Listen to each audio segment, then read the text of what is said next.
तर यसको स्लाइड्स हामीलाई छैन है। यो मैले मेल गरेँ कि गरेन कुनै सायद छैन होला, मैले किन नसकिकन गर्दिनँ, किनभने त्यहाँ केही हाम्रो एडिट पनि हुन्छ त्यही भएर होइन। म आज गरिदिइहाल्छु तपाईँलाई। मैले केही क्वेसन्सहरू जति प्र्याक्टिस गर्नुपर्छ त्यति क्वेसन पठाइदिए पनि छु सल्युसन सहित आज अर्चनालाई होइन। मैले फरवर्ड गरिदिएँ सबै सर आज। त्यो सेयर गर्नुहोस्। त्यहाँ कुनै कुनै क्वेसन्सहरू नबुझिन्छ त्यो एकदम सिम्पल छ, त्यो मान्नु पर्दैन, जुन बुझिन्छ त्यति गर्दाखेरि पुग्छ त्यसमा है। त्यसले गर्दाखेरि त्यता धेरै फेरि यो नराम्रो आएछ भनेर नगर्नु होला, त्यति गर्दाखेरि पुगिहाल्छ त्यो। हुन त हाम्रो स्लाइडमा जति छ त्यति गर्दाखेरि पनि सफिसियन्ट छ यो, तर बुझेर गर्नु पर्यो, किनभने यहाँ एउटा एउटा क्वेसन मात्र छ त्यसले नमिल्ने हुन्छ होइन। हामीले अस्ति यो कुराहरू सबै हेऱ्यौँ होइन, इन्डिभिजुअल इस्युजको पनि हेऱ्यौँ हो, अनि रिस्कको कुरा गऱ्यौँ। रिस्कको हामीले 3टा मेजरमेन्ट छ, भेरिएन्स, स्ट्यान्डर्ड डेभिएसन र कोएफिसिएन्ट अफ भेरिएन्स होइन।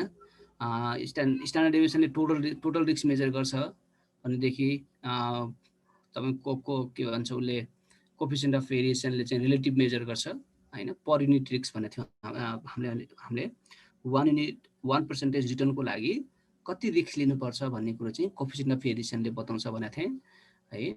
अनि हाम्रो यो प्रोबेबिलिटी केस र हिस्टोरिकल केस दुईटा गरेका छौँ, र नर्मली एक्जाममा बढी चाहिँ तपाईँलाई प्राय प्रोबेबिलिटी केस गराइरहेको छ, सो तै पनि हामीले गर्दाखेरि चाहिँ हिस्टोरिकल पनि गर्नुपर्ने हुन्छ। कुरा एउटै हो, मात्र फर्मुलामा केही फरक कुराहरू हुन्।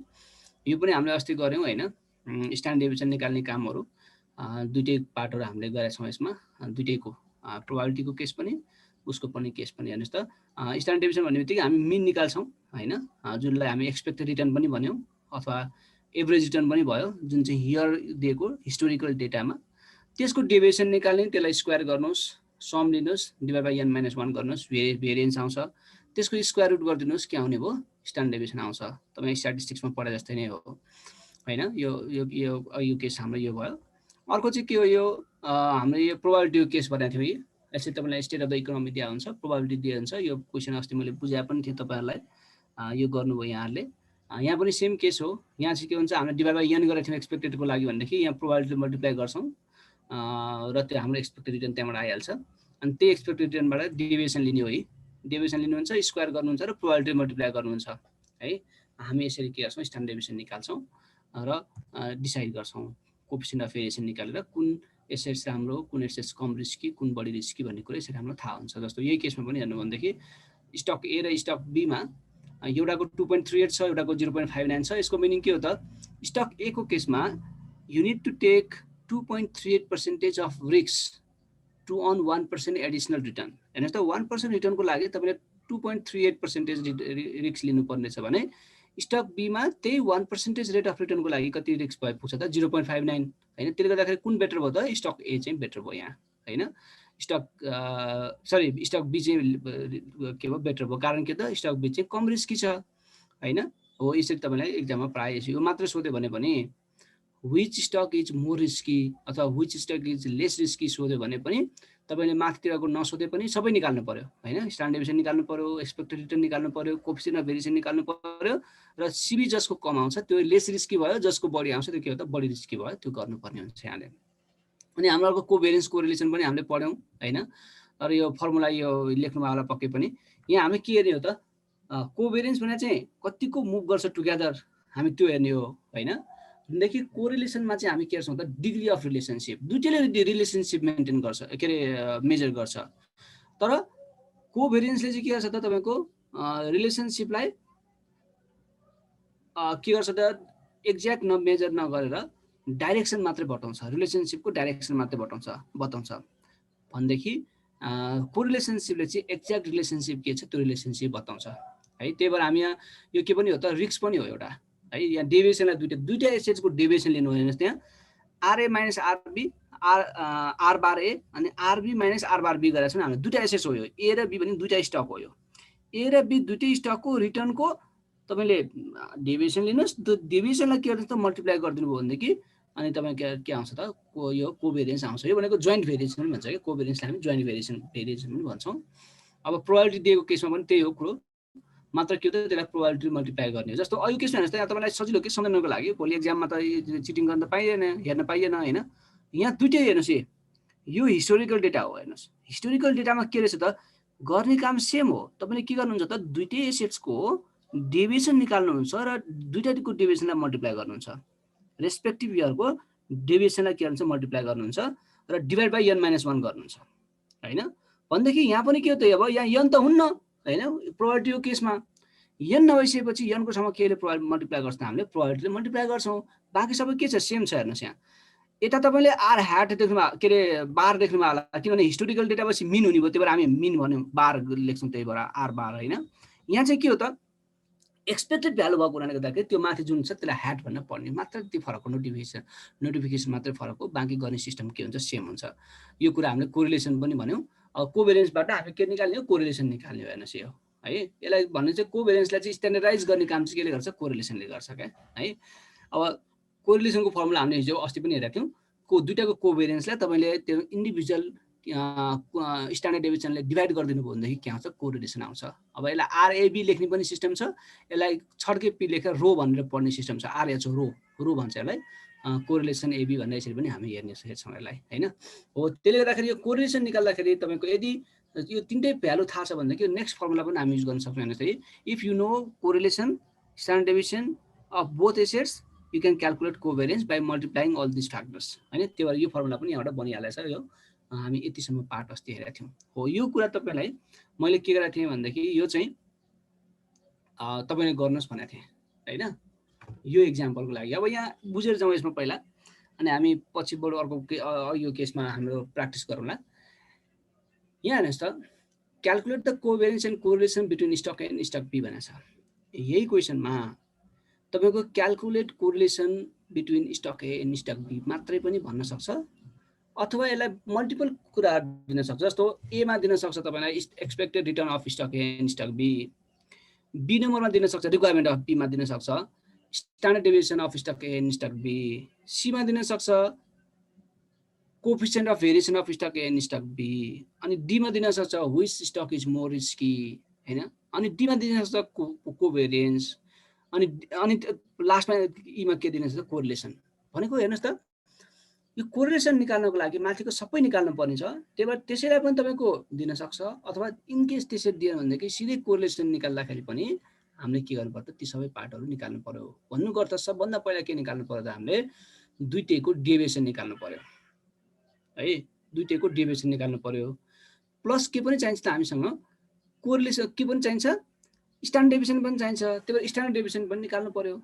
अनि स्ट्यान्डर्ड डेभिएसन निकाल्नको लागि हामीलाई के चाहिन्छ त स्ट्यान्डर्ड डेभिएसन निकाल्नको लागि एक्सपेक्टेड रिटर्न चाहिन्छ त्यो एक्सपेक्टेड रिटर्न पनि निकाल्नु पर्यो है। अब यो हाम्रो के त इयरली डेटा दिएको छ त्यो बेसमा हामी जाउँ ल सबभन्दा पहिला हेर्नुस् त आरए भनेर निकाल्यो आरबी भनेर दिएछ त्यसपछि यो मैले माथि लेखिदिएको छु यो लेख्नु पर्दैन यो deviation of A deviation of B भनेर लेख्नु पर्दैन तपाईलाई बुझाउनको लागि मैले सजिलोको लागि मात्रै लेखिदिएको हो। त्यसपछि के गर्नुभयो त यो calculate expected rate of return अथवा यहाँ मिन रिटर्न निकाल्नु भयो। मिन रिटर्न भनेको के हो त टोटल अफ ए को टोटल रिटर्नलाई सम गरिदिनुस् चारवटा इयर छ चारवटा इयरलाई टोटल गर्दाखेरि 56 आयो डिभाइड बाइ 4 गर्दाखेरि कति आयो त 14% आयो त्यो हाम्रो के हो त मिन रिटर्न भयो यहाँ 14% हैन बी को केसमा 14% भयो।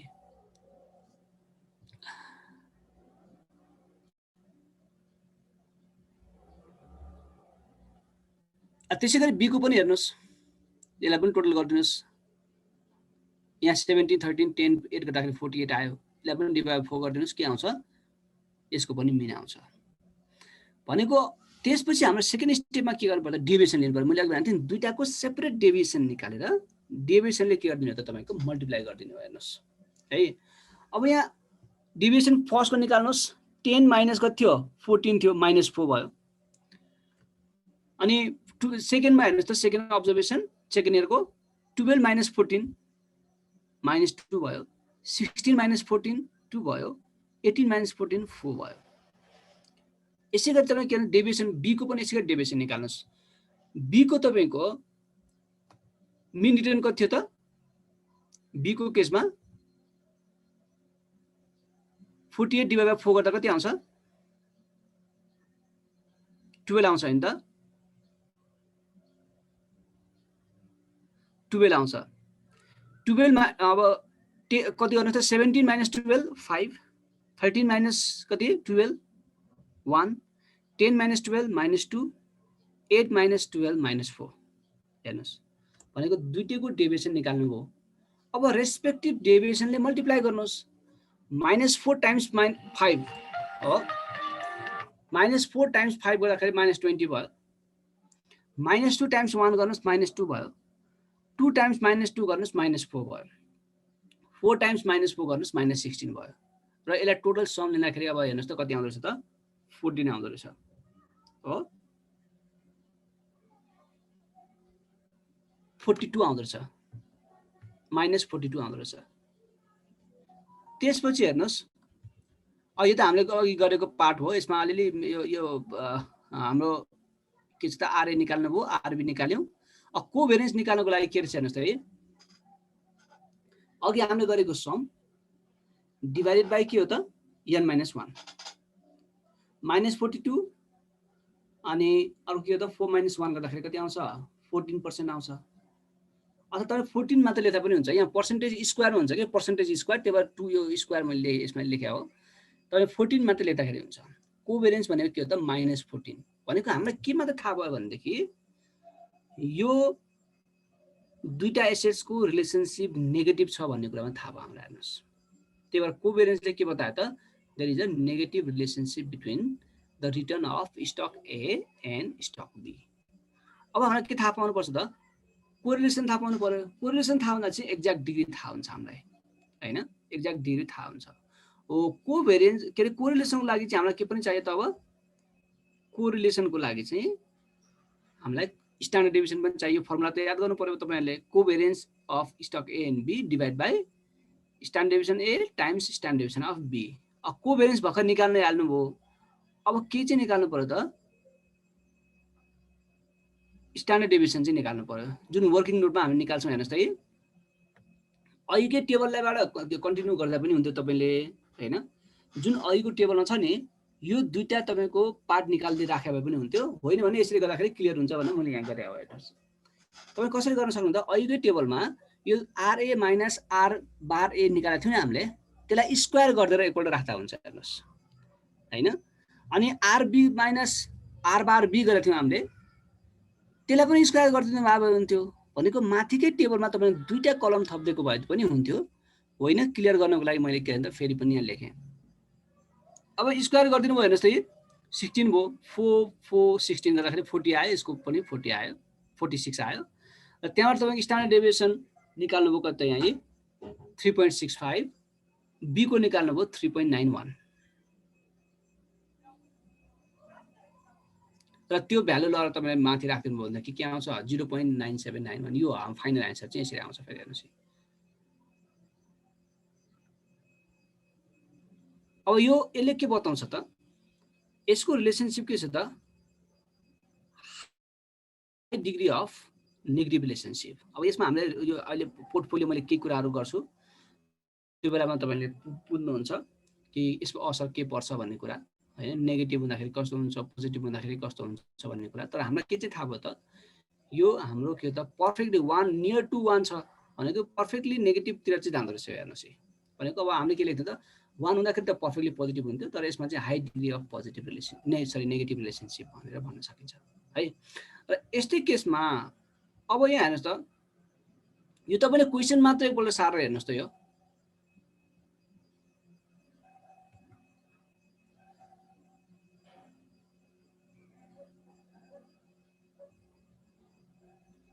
यसको क्वेशन मात्र सार्नुहोस् त, एउटा प्र्याक्टिस गरौँ तपाईहरुले। अघि जस्तै गरी यो आन्सर तिर नजानुस् अहिले।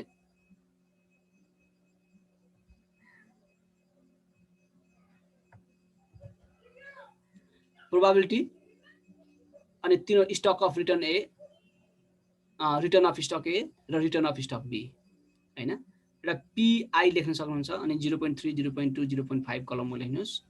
अनि आरए भनेर लेख्न सक्नुहुन्छ 12% 14% 16%। माथि एउटामा मात्र पर्सेन्टेज लेख्दा हुन्छ अथवा माथि तपाईको रिटर्नमा पर्सेन्टेज लेख्दा पनि भइहाल्यो। अनि आरबी भनेर अघि जस्तै के भन्छ 16% 14% 12% गर्नुस्, र यसबाट हामीले अघि जे क्याल्कुलेसन गर्थे त्यो क्याल्कुलेसन गर्नु पर्यो। तर डिफरेन्स के छ त यो प्रोबेबिलिटी दिएको केस हो, यसमा चाहिँ हामीले n - 1 चाहिँ हामी गर्दैनौं हैन।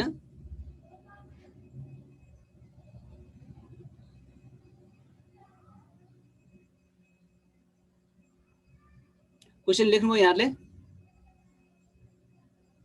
लेख्दैछौँ सर। देखिन्छ। ल लेखिहाल्नुहोस् त, मैले यसलाई स्टप गरेर अनि त्यसपछि बरु तपाईँलाई फर्मुला चाहेको केसमा म फर्मुला दिन्छु बरु।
ल गर्दै गर्नुहोस् त, तपाईँले आफूले क्यालकुलेसन गर्नुहोस्, के छैन यहाँ नहेर्नुहोस् के भएर हैन। यो कलम हेर्नुहोस्, क्यालकुलेसन गर्नुहोस्। तपाईँ आफ्नो आउनु पर्यो नि त, यहाँ त देखिहालिन्छ हैन।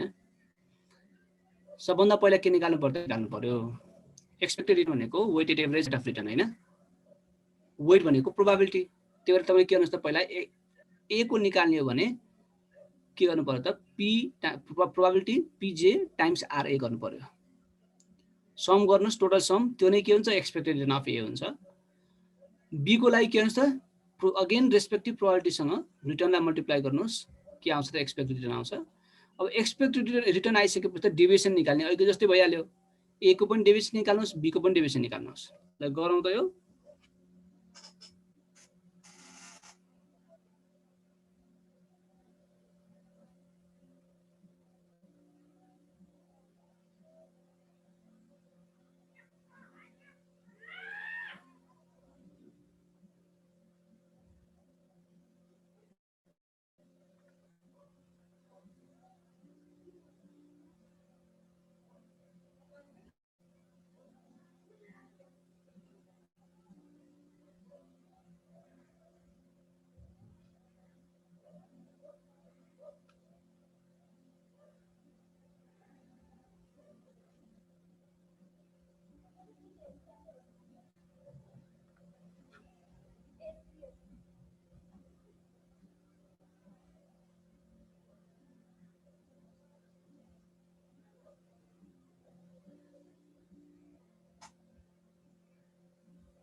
कहाँसम्म पुग्नु यहाँहरु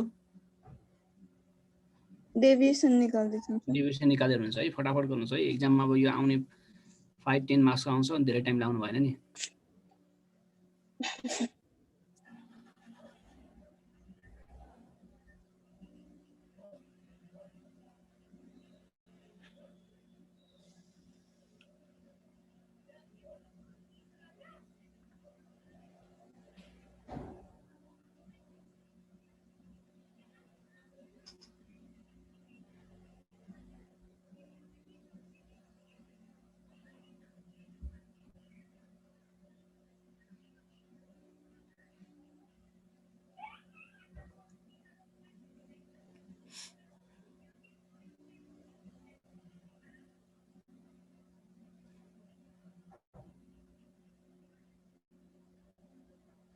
अनि दुईटैको डेभिएसन निकालेपछि दुईटैको डेभिएसनलाई मल्टिप्लाई गरेका थियौं पहिला अनि डिभाइड बाइ n - 1 गरेका थियौं तर यहाँ के गर्नु पर्छ n भन्ने हुन्न त्यही भएर दुईटा डेभिएसन टाइम्स प्रोबेबिलिटी पनि मल्टिप्लाई गर्नु तीनटा कलम मल्टिप्लाई गर्नु पर्यो फर्स्ट कलम प्रोबेबिलिटी अनि अर्को डेभिएसन अफ ए र डेभिएसन अफ बी तीनटा मल्टिप्लाई गर्नुस् र त्यसलाई सम गर्नुस्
भयो सर भयो हैन ल अब हेर्नुस् त यहाँ एक्सपेक्टेड रिटर्न अफ ए भनेको 14.4% भयो expected of return of B भनेको 13.6% भयो र यहाँ covariance of return between A and B भनेको कति हो त -3.04 भयो हेर्नुस् हैन किनभने यो आफ्नै फर्मुला हेर्नुस् त एक्सपेक्टेड रिटर्न अफ भनेको दुईटाको समेसन भयो हैन भनेपछि यति आयो अनि नेक्स्ट पार्ट भनेको तपाईले के गर्नुस् त अब यति त लेख्नुपर्छ यहाँले र अब के गर्नुस् त क्याल्कुलेसन अफ कोरिलेसन कोरिलेसनको फर्मुला सेम भयो कोभेरियन्स निकालिहाल्नु भएको छ अब के निकाल्नु पर्यो त दुईटैको स्ट्यान्डर्ड डेभिएसन निकाल्नु पर्यो दुईटैको स्ट्यान्डर्ड डेभिएसन निकाल्नको लागि अघि जस्तै गरेर अघि मैले भने जस्तै माथि दुईटा कलम थप्दिएको भए पनि हुन्छ तपाईले थप्न पनि सक्नुहुन्छ अझै पनि थप्न सक्नुहुन्छ यो लास्टको दुईटा कलम थप्न सक्नुहुन्छ निसी किनभने हामीसँग प्रोबेबिलिटी कलम अलरेडी छ रिटर्न अफ स्टक ए को अलरेडी छ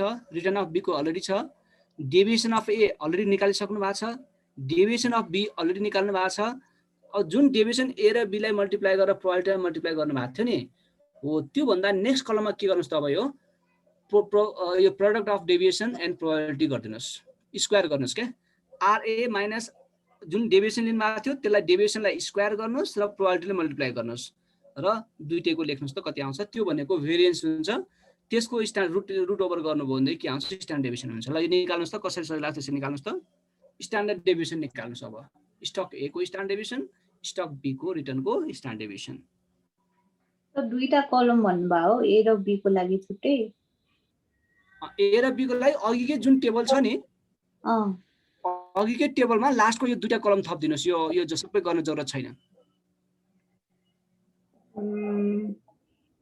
अहिलेको कलममा के गर्नुहोस् त, जुन हामीले डेभिएसन निकाल्नु भएको छ नि एउटा, जस्तो माथि डेभिएसन हेर्नुहोस् त, यही मैले फेरि गएँ, यहाँ डेभिएसन अफ ए भनेर हामीले निकालेका छौँ नि, यहाँ 2.4 होइन, 0.4 र 1.6 गरेका छौँ।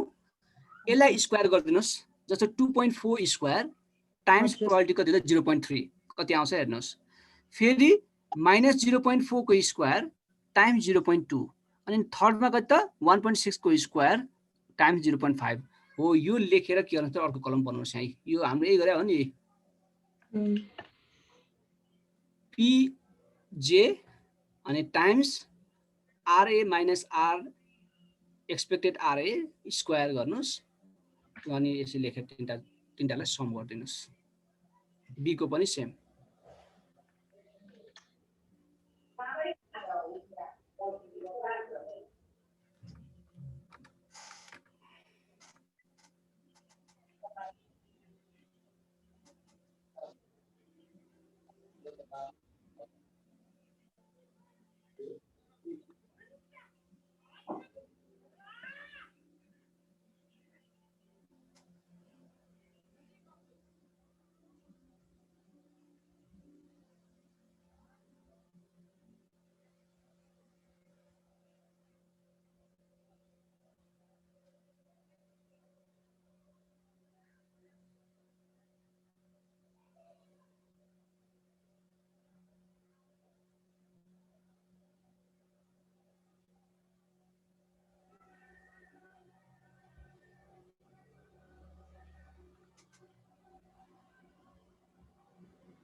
सेम नै आउँछ सर, दुईटै हो। हजुर, दुईटैको सेम नै आयो होइन, हजुर सर। सबैजनाको आयो यो। अब निकाल्दिनुहोस् स्ट्यान्डर्ड डेभिएसन, निकाल्दिनुहोस् त। स्ट्यान्डर्ड डेभिएसन भनेको के हो त, यसको root over. Suppose standard deviation A भनेको के हो त, summation of PJ times RA minus expected RA को स्क्वायर, यसको के हो त रुट ओभर भनेको 3.04 को रुट ओभर भनेको दुईटैको कति आउने भयो, 1.74% आउने भयो। र अनि यो भ्यालु लिएर गएर बी को पनि निकाल्नुहोस् र कोरिलेसन, अब क्याल्कुलेसन अफ कोरिलेसन हामीले लेखेका थियौँ माथि हो, त्यो ठाउँमा लगेर राखिदिनुहोस्। कति आउँछ त,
भयो -1 आयो यहाँको।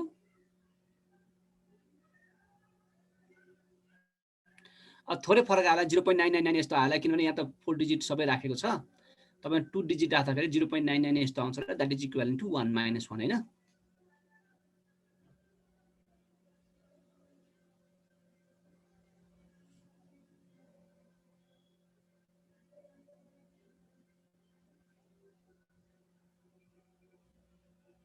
भयो नि त। यसलाई अगाडि बढौँ अब हामी।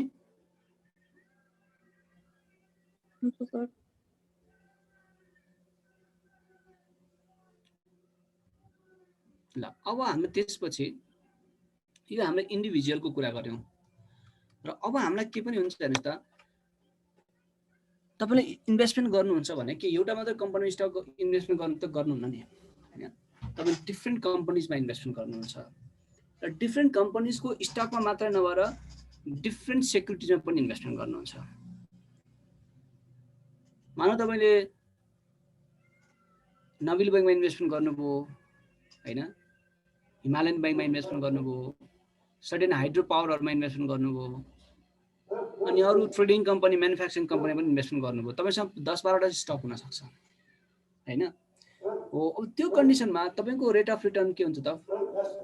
हरेकको फरक फरक हुन्छ र तपाईले के निकाल्नुपर्छ? तपाईको ओभरअल रेट अफ रिटर्न त एउटै हुन्छ। हो, त्यो रेट अफ रिटर्न चाहिँ हामीले के गर्नु पर्छ? अब क्याल्कुलेसन गर्नु पर्यो। हो, जसलाई हामी के भन्छ? पोर्टफोलियो भन्छौँ। पोर्टफोलियो चाहिँ हामी किन गर्छौँ? पोर्टफोलियो भनेको के हो त? The collection of investment in 2 or more than 2 financial assets is called the portfolio. So if you invest in various assets instead of investing in a single assets, then the process of investing in these more than 2 assets is called construction of the portfolio. You are making the portfolio. हैन? अब हाम्रो यसमा के हो? एउटा popular proverb छ हामीसँग, don't put all the eggs in a single basket भन्छ। And that is the basic concept of the portfolio. Reason के हो त? If you invest in a single asset and that asset cannot provide you the good rate of return, then your entire investment will be gone. तर तपाईले त्यो एउटामा मात्र नराखेर, if you invest in various securities, even if there is a loss from one security, there will be profit from other securities. So your overall rate of return will be positive. त्यसले गर्दाखेरि हामी के गर्छौं त? More than one एसेट्समा investment गर्छौं भनेको। अब हाम्रो काम पनि के हो त? Now you need to create a portfolio and you need to calculate the risk and return of the portfolio. The future return that is expected from an asset is a variable, and this variation of return is known as the risk. That is the concept we studied so far for the individual assets, and that same applies to the portfolio also. त्यसले गर्दाखेरि हामी के गर्छौं त? पोर्टफोलियोको objective के हो त? The main objective of creating a portfolio or investing in various securities or various financial assets is to minimize the risks. And this is the process where we do not put all the eggs in a single basket. तपाईं single बास्केटमा सबै एगलाई नराख्ने एउटा जुन हामी भन्छौं assets यो financial मार्केटमा हो, त्यो भनेको के हो? पोर्टफोलियो भयो। त्यही भएर तपाईले के बुझ्नुस् त?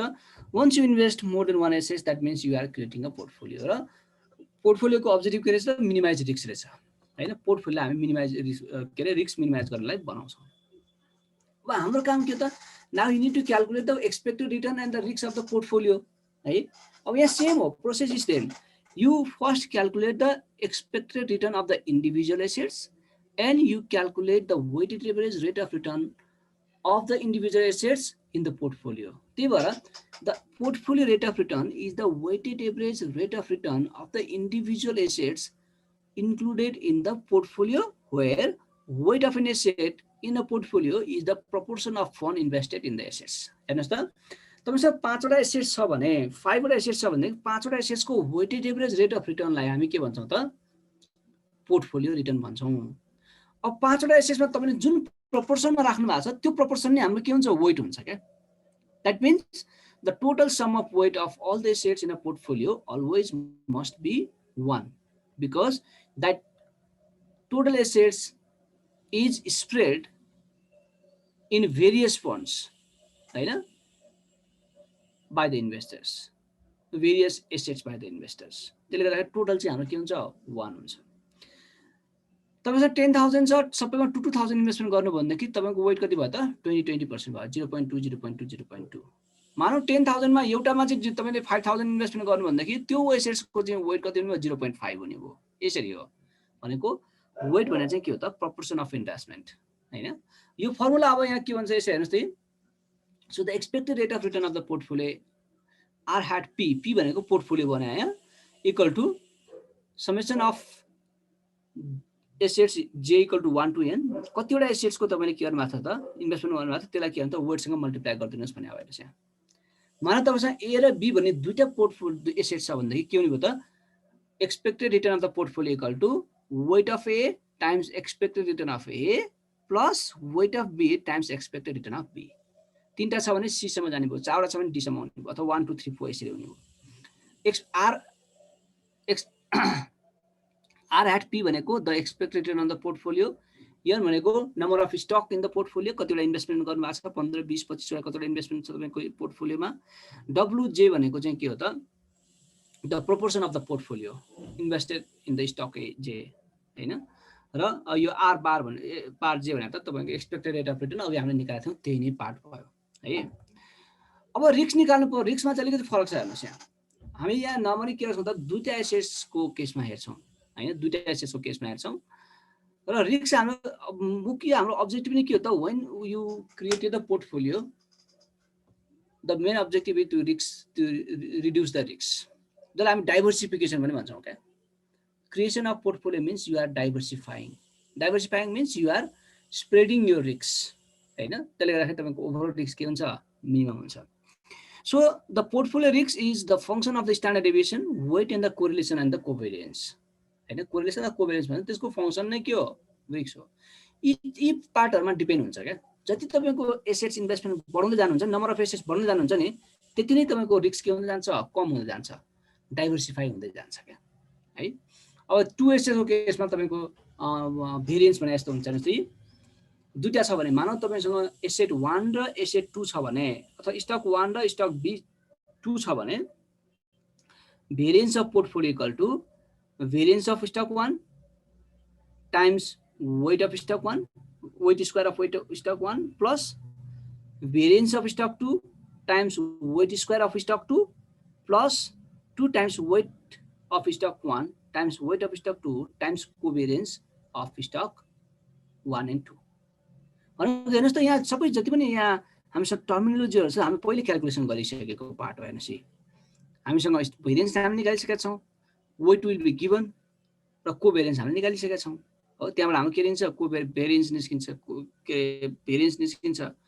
भेरिएन्सबाट स्ट्यान्डर्ड डेभिएसन त के हो, त्यसकै रुट ओभर हो हैन। माथिको फर्मुलालाई रुट ओभर गरिदिनु भयो भनेदेखि के हुने भयो, standard deviation of the portfolio आउने भयो हैन। अब यो केसमा चाहिँ कोभेरियन्सको ठाउँमा यदि कोरिलेसन दिएको छ भनेदेखि कोभेरियन्सको फर्मुला, कोरिलेसनको फर्मुला लाउनु पर्यो। कोरिलेसन चाहिँ के हुन्छ त, हामीले यो अगाडि पढाएको थियौं नि, कोभेरियन्स र कोरिलेसनको फर्मुला, यो अलिकति लामो हुन जान्छ। त्यो भनेको चाहिँ 2W1 W2 टाइम्स के हुन्छ त, अर्को standard deviation 1 times standard deviation of 2 पनि हुन्छ हैन।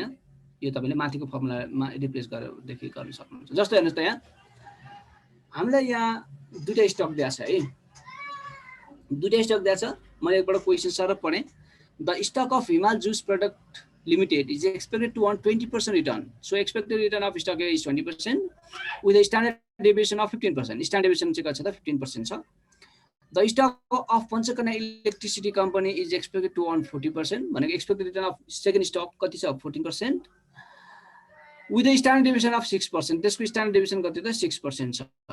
The coefficient of correlation between returns of these two companies is 0.8. Correlation कति छ, -0.8 रहेछ हैन।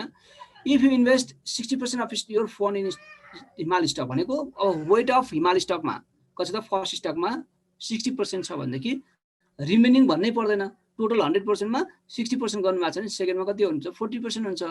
यहाँ के निकाल्नु पर्छ, what is the expected return and standard deviation of your portfolio, did the portfolio diversify the risk भन्छ। अब यहाँ चाहिँ हामी रिस्क घट्छ कि गर्दैन, रिस्क घट्यो भनेदेखि डाइभर्सिफाई भयो, रिस्क घटेन भने डाइभर्सिफाई भएन। अब किन घट्छ किन घट्दैन हामी पहिले यसमा हेरौँ। हेर्नुस् है, अब गिवन हामीले कुरा गरिसक्यौं हैन। अब दुईटैको expected return of the portfolio भनेको के हो त, दुईटैको रेटले मल्टिप्लाई गरिदिन्छ। जस्तै है, weight times expected return 0.6 times 20% plus 0.4 times 14% भनेको पोर्टफोलियोको चाहिँ रिटर्न एक्सपेक्टेड कति हुन्छ, 17.6 हुँदो रहेछ। हेर्नुस् है, अब पोर्टफोलियो रिस्क अहिलेकै फर्मुला युज गरेर हामीले हेर्नुस् है, वेट स्क्वायर ए भनेको थियौँ हामीले, यहाँ वेट अब यहाँ चाहिँ जे गरे चाहिँ हामीले हिमाल जुस भन्ने हुनाले यहाँ जे गरे हो। वेट भनेदेखि तपाईले हिमाल जुस प्रोडक्टलाई ए मान्दिनुस्, पञ्चकन्या इलेक्ट्रिसिटीलाई बी मान्दिनुस्, ए र बी राख्न सक्नुहुन्छ। अथवा अघि हामीले फर्मुलामा गरे जस्तै हिमाल जुसलाई 1 राख्दिनुस्, पञ्चकन्यालाई 2 राख्दिनुस्, 1 र 2 राख्दिनुस्, केही प्रब्लम छैन। तपाईको नामै राख्न पनि सक्नुहुन्छ। यहाँ चाहिँ हामीले के छ, जे नाम छ त्यही भएको हुनाले यसरी लेख्यौं, वेट अफ फर्स्ट हेर्नुहोस् WJ भनेको फर्स्ट हो, यसको स्क्वायर गर्नुहोस् अनि यसरी के भन्छ अहिलेको फर्मुला अनुसारले सबै कुरा दिएछ हैन, यो अनुसारले तपाईँ गर्न सक्नुहुन्छ है। यो तपाईँले आफूले प्र्याक्टिस गर्नु होला है। अब हेर्नुहोस् हामी अलि मैले पहिला कम्प्लिट गर्न खोज्दैछु अनि त्यसपछि हामी फेरि पनि दुईटा प्र्याक्टिस गर्न अहिले आज नसक्ने आज होइन नेक्स्ट क्लासमा। अब यहाँ हेर्नुहोस् त रिस्क कसरी घट्छ भन्ने कुरामा है।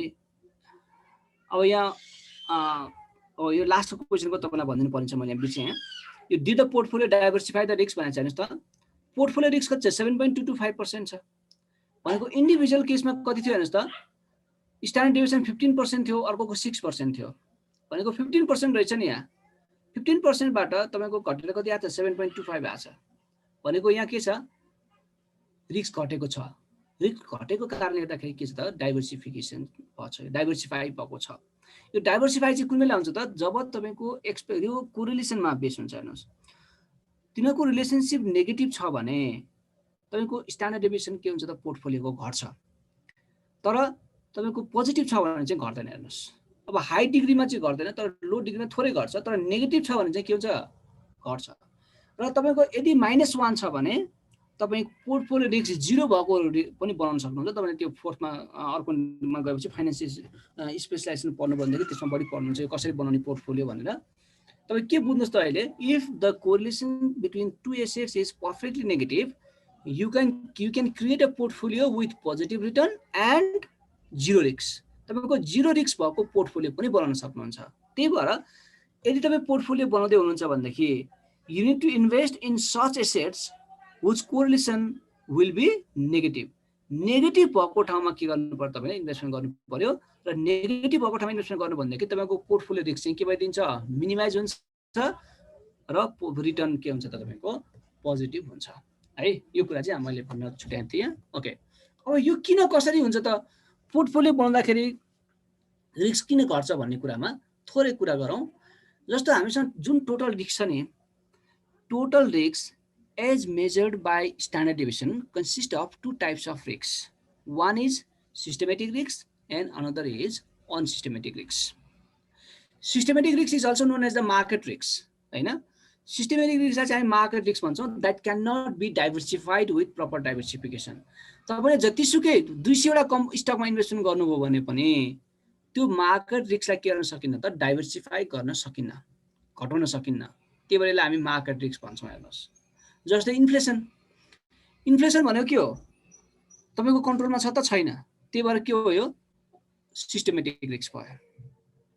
जसलाई हामी अनडाइभर्सिफाइएबल रिस्क पनि भन्छौँ किनभने we can not diversify this risk. जस्तो पोलिटिकल रिस्क तपाईँ हाम्रो बसमा छैन, त्यही भएर यो पनि के हो तपाईको सिस्टमेटिक रिस्क भयो हैन, मार्केट रिस्क भयो।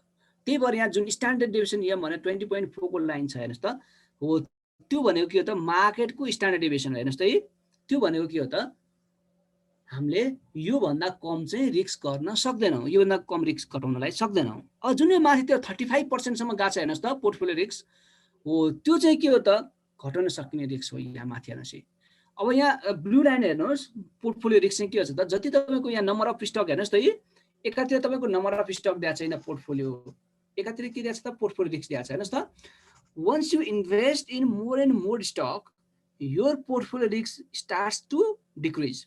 र यो कहिले कहाँसम्म डिक्रिज हुन्छ त तपाईको त्यही मार्केट रिस्कसम्म चाहिँ डिक्रिज हुन्छ। त्यो मार्केट रिस्क भन्दा थोरै माथिसम्म जान्छ, टच नर्मली हुँदैन। कारण के हो त केही न केही अनडाइभर्सिफाइबल रिस्क पनि के डाइभर्सिफाइबल रिस्क पनि रहिरहेको हुन्छ। भनेको एउटा हामीले के भन्छ त मार्केट रिस्क भन्यौँ हैन, अर्को चाहिँ के हो त डाइभर्सिफाइबल रिस्क। डाइभर्सिफाइबल रिस्क भनेको those risks that can be reduced or eliminated by investing in more stock, those risks is called diversifiable risks। हेर्नुस् त हामीले जस्तो एउटा मात्रै तपाईको स्टक थियो हेर्नुस् त रिस्क 35% थियो। यहाँ हेर्नुस् अब तपाईको नम्बर अफ स्टक बढाउँदै जानुभयो 2000 प्लस स्टकमा इन्भेस्टमेन्ट गरिसकेपछि यहाँ हाम्रो के देखिया छ त तपाईको टोटल रिस्क चाहिँ कति छ मार्केट रिस्क बराबर हुन आएको छ। के हो त योलाई हामीले यसरी घटाउन सकेको छ, पोर्टफोलियो रिस्कलाई हामीले घटाउन सक्छौँ।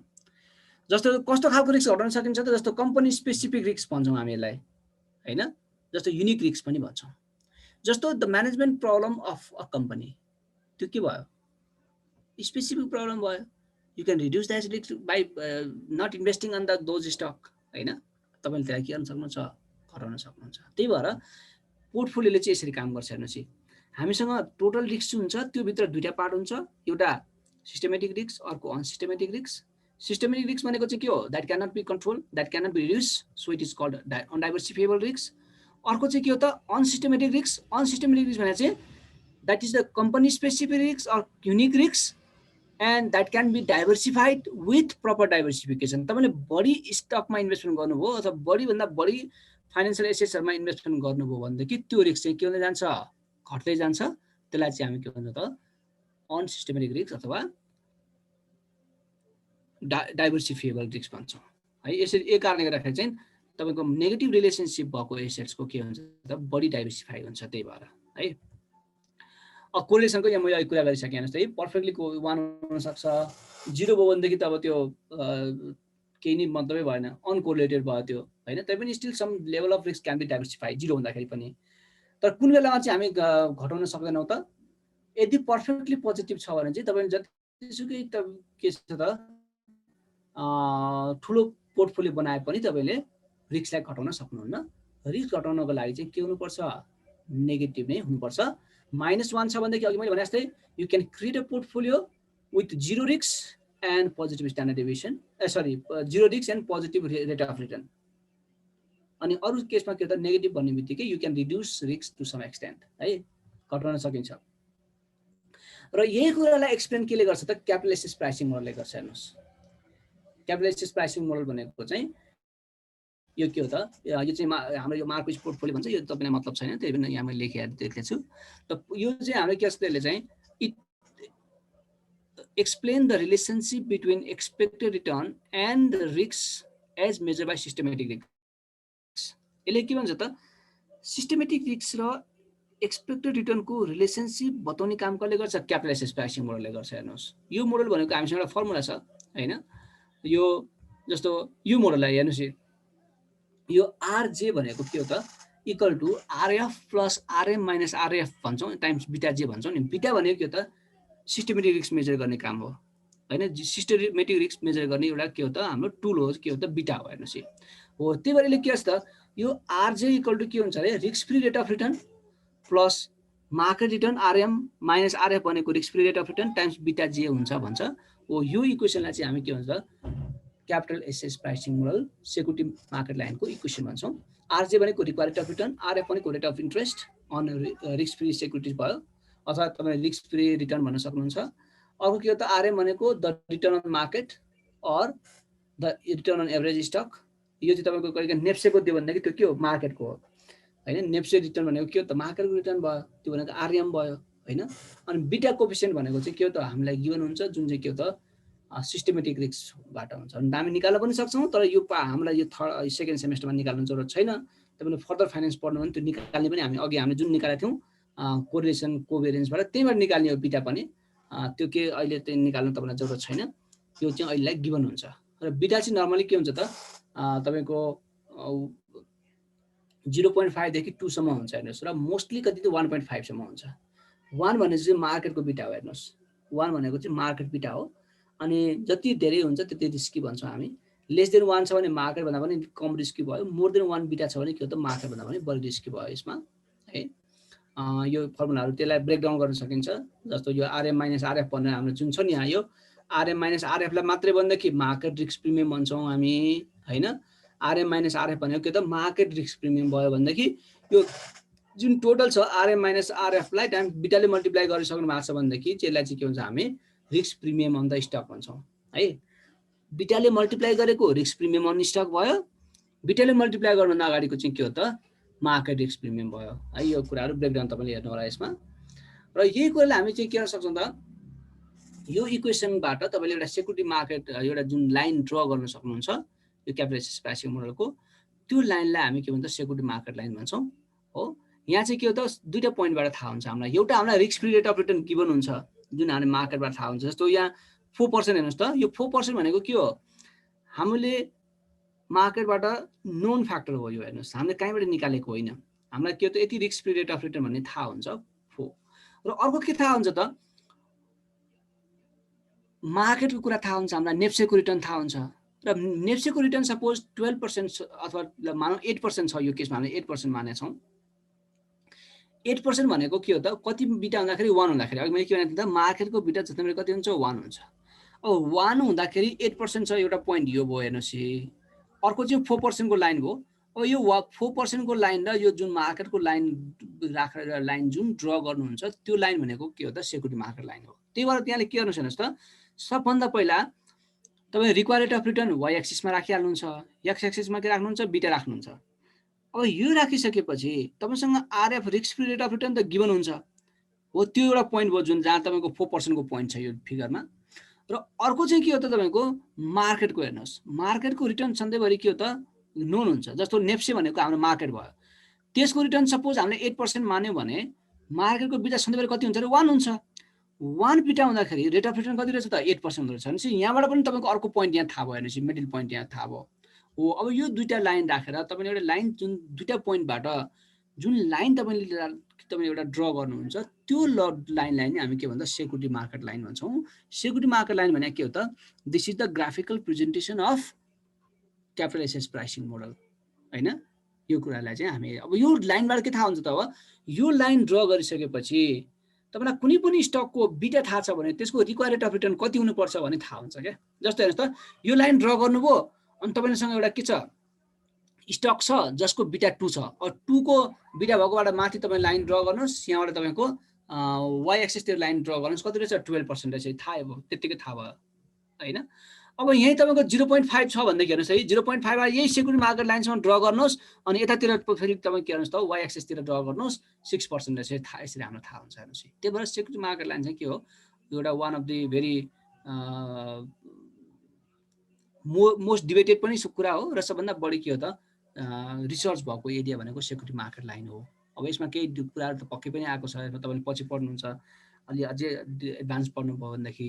तर यो चाहिँ के हो त, हाम्रो फाइनेन्समा सबभन्दा बढी युज भएको एउटा लाइन, एउटा कन्सेप्ट के हो त, यो क्यापिटल एसेट्स प्राइसिङ मोडल पनि हो, जुन चाहिँ जसले के बताउँछ त, it shows the relationship between risk and the rate of return of the individual or the portfolio also. पोर्टफोलियोको पनि तपाईँलाई बिटा थाहा छ भनेदेखि तपाईँ यही लाइनबाट के गर्न सक्नुहुन्छ, पोर्टफोलियोको पनि एक्सपेक्टेड रिटर्न निकाल्नु सक्नुहुन्छ। तर के सम्झिनुहोस् त, यो क्यापिटल एसेट्स प्राइसिङ मोडलमा यसले के बताउँछ त, तपाईँ टोटल रिस्क लिए बापत तपाईँले रिस्क रिटर्न पाउने होइन। हेर्नुहोस्, तपाईँ के रिस्क लिए मात्र पाउनु त, त्यो सिस्टेमेटिक रिस्क लिए बापत मात्रै तपाईँले रिटर्न पाउने हो भन्ने कुरा चाहिँ कसले बताउँछ, यसले सेक्युरिटी मार्केट लाइनले बताउँछ है। र बिटा लिनुभयो भनेदेखि यो मैले अघि कुरा गरिसकेको छु, यो पनि कुरा भइसकेको छ हैन। यो त यहाँले हेर्नुहोस्, दुईटा कहिले मैले अघि के भनेको थिएँ त, यदि तपाईँसँग इन्डिभिजुअल बिटा थाहा छ भने, इन्डिभिजुअल एसेट्सको बिटा थाहा छ भने तपाईँले पोर्टफोलियोको बिटा निकाल्न सक्नुहुन्छ। दिस इज जस्ट लाइक यो calculation of expected return of the portfolio. रिटर्नको सट्टामा केले रिप्लेस गर्ने हो त, बिटाले रिप्लेस गर्ने मात्रै हो। वेट भनेको के हो त, सेम हो, that is the proportion of investment on the assets है। यसरी पनि तपाईँले यो निकाल्न सक्नुहुन्छ। यो मैले कुराहरू गरेको छु है। यो नर्मली हाम्रो आजको पार्टमा हामीले भन्न पछिल्लो समयमा पोर्टफोलियोको एक्सपेक्टेड रिटर्न र स्ट्यान्डर्ड डेभिएसन निकाल्ने 2 एसेट्सको केस होला। अब 3 एसेट्सको अलि हुन्छ, त्यो हामीलाई जरुरत छैन। र क्यापिटल एसेट्स प्राइसिङ मोडल हामीले हेरेका छौँ। यसलाई तपाईँले राम्रोसँग हेर्नुहोस् हैन, यहाँ भएका क्वेसनहरू प्र्याक्टिस गर्नुहोस्। र मैले जुन दिएको क्वेसन्सहरू छ त्यहाँ नर्मली त्यो 3-4वटा क्वेसन जुन राम्रोसँग आएको छ स्क्यानमा, त्यति हेर्दा पुग्छ। त्यो तपाईँले क्वेसन हेरेर सल्युसन नहेर्नुहोस् हैन। तपाईँले क्वेसन त्यहाँ अब रेट अफ रिटर्न दिइसकेपछि मैले त्यहाँ सल्युसन मात्रै राखेको छु होला, त्यहाँ एक्सपेक्टेड रिटर्न अफ दुईटै एसेट्सको रिटर्न त दिएको छ नि। रिटर्न दिइसकेपछि चाहिँ के सोधेको छ त भन्दाखेरि बाँकी जे निकालेको छ त्यही सोधेको छ हैन। त्यसले त्यो कुराहरू तपाईँले फाइन्ड आउट गर्न सक्नुहुन्छ। पर्सि पनि म एउटा क्वेसन त्यहाँबाट गरौँला हामी फेरि एकपल्ट, त्यो प्र्याक्टिस गर्नुहोस् हैन। अनि त्यसपछि हामी फेरि एकपल्ट यसलाई नेक्स्ट क्लासमा कति फुल टाइम क्लास दिने हो कि हाफ टाइम दिने हो, यो पार्टमा दिएर अनि बाँकी कुरा हामी के गर्छौँ त, कस्ट अफ क्यापिटलमा जान्छौँ। खासमा कस्ट अफ क्यापिटल पहिला पढ्यो छ कोर्समा चाहिँ, तर कस्ट अफ क्यापिटलभन्दा अगाडि यो पढ्यो भनेदेखि कस्ट अफ क्यापिटललाई सजिलो हुन्छ भन्ने हिसाबले मैले यो पहिला कुरा गरेको थिएँ। अब बाँकी तपाईँहरूको पार्टमा रह्यो है, तपाईँ अलिक बढी तपाईँ मिहिनेत गर्नुपर्ने छ। यहाँसम्म केही छ यहाँलाई क्वेसन्स? सर यो रियल लाइफमा चाहिँ हैन, अब जस्तै हामीले मल्टिपल शेयर्सहरुमा त्यो इन्भेस्टमेन्ट गरे हुन्छ नि त। हजुर।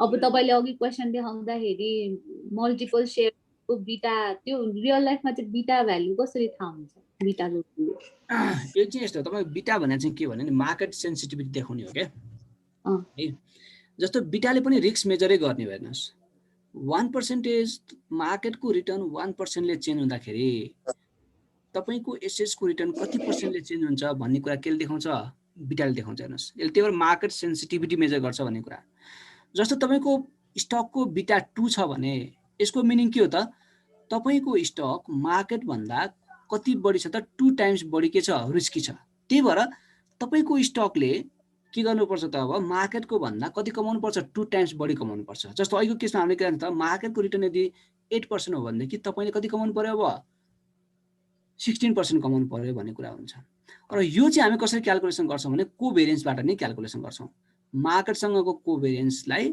तपाईँले के गर्नु त इन्डिभिजुअल मार्केटको स्ट्यान्डर्ड डेभिएसन र त्यही एसेट्सको स्ट्यान्डर्ड डेभिएसनले डिभाइड गर्नुभयो भने के आउँछ बिटा आउँछ जुन तपाईँलाई आवश्यक छैन त्यही भएर मैले निकाल्न सिकाइनँ अहिले तपाईँको योभन्दा पछाडि फाइनेन्स स्पेसलाइजेसन गर्नुभयो भनेदेखि त्यहाँ तपाईँ पोर्टफोलियो थ्योरी भन्ने पढ्नुपर्ने हुन्छ त्यहाँ चाहिँ त्यो क्लियरली छ अब यहाँ तपाईँले त्यो नचाहिने कुरा पढाएर मैले कन्फ्युज नपार्नु भन्ने हो यदि तपाईँ निकाल्न चाहनुहुन्छ भनेदेखि बिटा भनेको के हो त सधैँभरि मार्केटको रिटर्नसँग के हुन्छ यसलाई लिङ्क गरेको हुन्छ त्यही भएर beta of individual assets equal to के हुन्छ त covariance of stock with market तपाईँ जुन स्टकको लिनु भएको छ उसको मार्केटसँग कोभेरियन्स निकाल्नुहोस् र त्यसलाई डिभाइड बाई के गर्नुहोस् त भेरियन्स अफ मार्केटले के गरिदिनुहोस् त त्यसलाई डिभाइड गरिदिनुहोस् है त्यसरी निस्किन्छ तर त्यो निकाल्न अहिले तपाईँलाई जरुरत चाहिँ छैन भनेपछि यो इन्भेस्टरहरूले चाहिँ यो सल्भ गर्छन् तपाईँ गरे हुन्छ नि अब हामी जसरी म्यानुअली गर्दैनन् क्या होइन हामी जसरी म्यानुअली गर्दैन अब हामीले त अघि अब अर्को क्वेसन गर्न सक्नुहुन्छ नि तपाईँले हामीले त 2 एसेट्सको